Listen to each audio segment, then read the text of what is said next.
Karimnagar, Adilabad, Nizamabad, Medak teachers MLC ఎన్నికల్లో మల్క కొమరయ్యకు మొదటి ప్రాధాన్యత ఓటు వేద్దాం, గెలిపిద్దాం. మీకోసం, మీ సమస్యల కోసం మీ తరఫున గళమెత్తుతాడు, ప్రభుత్వంతో కొట్లాడతాడు. ముఖ్యంగా ఇన్ఛార్జ్ బాధారు కాబట్టి మీనాక్షి నటరాజన్ అంటే ఆమె రాహుల్ గాంధీకి చాలా సన్నిహితురాలిగా, భారత్ జోడో యాత్రలో చాలా కీలకంగా ఉన్న వ్యక్తిగా ఆమెకు గుర్తింపు ఉంది. ఆమెను తెచ్చి ఇక్కడ ఇన్ఛార్జ్ పెడుతున్నారు, ఇక్కడ ప్రభుత్వం రేవంత్ రెడ్డి నడుపుతున్నారు. అంటే రాహుల్ గాంధీ ఇక్కడ నుంచి డైరెక్ట్ పర్యవేక్షణ చేస్తున్నట్లు, అందుకోసమే ఆమె తెచ్చి పెడుతున్నట్లు మనం అనుకోవాలా? రాహుల్ గాంధీ డైరెక్ట్ పర్యవేక్షణ చేయకుండా కాంగ్రెస్ పార్టీ ముఖ్యమంత్రులు ఎవరు చేస్తారు పర్యవేక్షణ? మీనాక్షి నటరాజన్ ఉన్నా ఉండకపోయినా. ఆ మాటకైతే దీపాదాస్ మున్షి కూడా రాహుల్కు సన్నిహిత వర్గంలో భాగం. అసలు ఫండమెంటల్ పాయింట్, కాంగ్రెస్ పార్టీలో the one and only leader Rahul Gandhi. మిగతా వాళ్ళు ఏదైనా, ఇప్పుడు మనకు మెయిన్ డాక్టర్ను కలిసే ముందు జూనియర్ డాక్టర్లు ఉంటారు, బీపీ చెక్ చేస్తారు, వెయిట్ చెక్ చేస్తారు, మొత్తం మన హిస్టరీ రాస్తారు, కేస్ హిస్టరీ రాస్తారు. కొంతమంది డాక్టర్ దగ్గర అయితే మందులు కూడా వాళ్ళే రాస్తారు. ఆ పెద్ద డాక్టర్ దగ్గర పోయినాక మందులు ఒకసారి చూసి దాంట్లో ఏమైనా మార్చాలంటే మారుస్తాడు. అదే క్లిక్ చేసి ఓకే చెప్పి పంపించేస్తాడు. సో ఇది కూడా అంతే. మల్లికార్జున ఖర్గే అయినా ఎవరైనా రాహుల్ గాంధీ నిర్ణయాలకు ఫెసిలిటేట్ చేసే వాళ్ళే తప్ప కౌంటర్ చేసేవాళ్ళు లేదు, క్రాస్ ఆపేవాళ్ళు కాదు. అందువల్ల దిస్ ఆర్ ఆల్ స్పెక్యులేషన్. మన చిన్నప్పుడు పల్లెటూరులో దొరికిన పాలు ఇప్పుడు సిటీలో దొరకటం లేదు. మా ఇంట్లో దీని గురించి మాట్లాడుకుంటున్నప్పుడు కంట్రీ డిలైట్ గురించి తెలిసి ఉన్నత ప్రమాణాలు ఉన్న ల్యాబ్స్ లో టెస్ట్ చేయించి రోజు రిపోర్ట్స్ ని యాప్ లో అప్డేట్ చేస్తారు. వాళ్ళ విధానాలు చూసి సంతృప్తి చెంది ఇలా రికమెండ్ చేస్తున్నాను. ఇప్పుడే కంట్రీ డిలైట్ యాప్ ని డౌన్లోడ్ చేసుకోండి. Download the country delight app now. Congress పార్టీలో చీమ చిటుకు అనాలన్నా చీమ రాహుల్ గాంధీ డిసిషన్. చీమ ఏ చీమ చిటుకు అనాలి, చిటుకు అనాలి అవద్దా అని. సో అందువల్ల రాహుల్ గాంధీకి సన్నిహితంగా ఉండి ప్రత్యేకంగా రేవంత్ రెడ్డి పైన కంట్రోల్ ఏంది. అయితే ఒకటి చేస్తారు రాహుల్ గాంధీ, రేవంత్ రెడ్డి కూడా ఒక లాభం. రేవంత్ రెడ్డికి అడ్వాంటేజ్ ఏంటంటే ఇప్పుడు రేవంత్ రెడ్డి చాలా సులభంగా అన్ని రాహుల్ గాంధీ నిర్ణయాలు నాదేముంది అని చెప్పి ఇక్కడ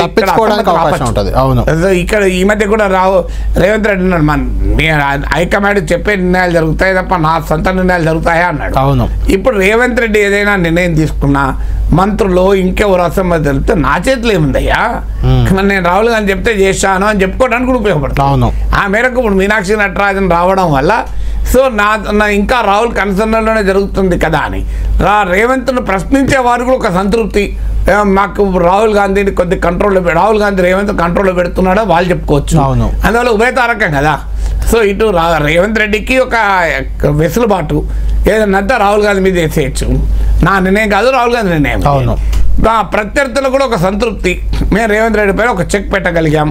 సో ఆయన రేవంత్ రెడ్డి చెప్పినట్టు ఇదివరకు మీకు గుర్తుండి ఉంటుంది, అధికారం రాకముందు ఒక ఇన్ఛార్జ్ పైన ఏకంగా కంప్లైంట్లే చేశారు కాంగ్రెస్.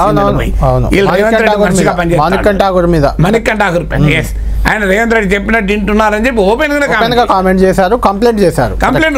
అందుకే మార్చాలనే టాక్ కూడా వచ్చింది. అందువల్ల ఆ రకంగా ఇప్పుడు కాస్త బ్యాలెన్సింగ్ చేస్తానికి, అంటే హైకమాండ్ పూర్తిగా రేవంత్ వైపే ఉంది, హైకమాండ్ మిగతా వాళ్ళని ఇగ్నోర్ చేస్తోంది. హైకమాండ్ రేవంత్ ఉన్నప్పుడు మాకేం పని?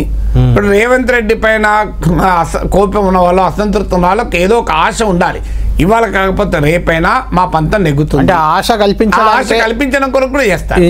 హైకమాండ్ మా మాట వింటది అని ఒక సంతృప్తి. అల్టిమేట్ గా వింటదా వినదా తర్వాత మనకు లేదు, ఇక వినదు అనుకున్న తర్వాత వాళ్ళు కాంగ్రెస్ పార్టీ నుండి చేసేది ఉంది అనుకుంటారు. నాగేశ్వర్ గారు, ఫైనల్గా ఈరోజు రేవంత్ రెడ్డి, రాహుల్ గాంధీ గంట సేపు భేటీ అయ్యారు. ఈ గంట సేపు భేటీ తర్వాత అవుట్కమ్ రేపటి నుంచి ఏమన్నా పార్టీలో కానీ ప్రభుత్వంలో కానీ ఏమన్నా కనిపించే అవకాశం ఉంటుందా మనకు? అంటే ఇది ఈవెంట్ కాదు, ఒక ప్రాసెస్. మీకు రాహుల్ గాంధీ రేవంత్ రెడ్డి కలవడం అనేది ఒక ఈవెంట్ గా మనం చూడకూడదు. చాలా రోజుల గ్యాప్ తర్వాత జరిగారు కనుక కాస్త రేవంత్ రెడ్డి ఇప్పుడు గతంలో రేవంత్ రెడ్డి పట్టించుకోకపోయినా ఒకవేళ వాళ్ళని రాహుల్ గాంధీ చెప్పాడు కనుక కొంత పట్టించుకోవచ్చు, కొంత పిలిచి మాట్లాడవచ్చు, లేదు కొన్ని నిర్ణయాల విషయంలో ఇతరుల మాట వినవచ్చు. This are all possibilities. ఎందుకంటే రాహుల్ గాంధీ కొన్ని ప్రత్యేకంగా రైజ్ చేసాడు కనుక.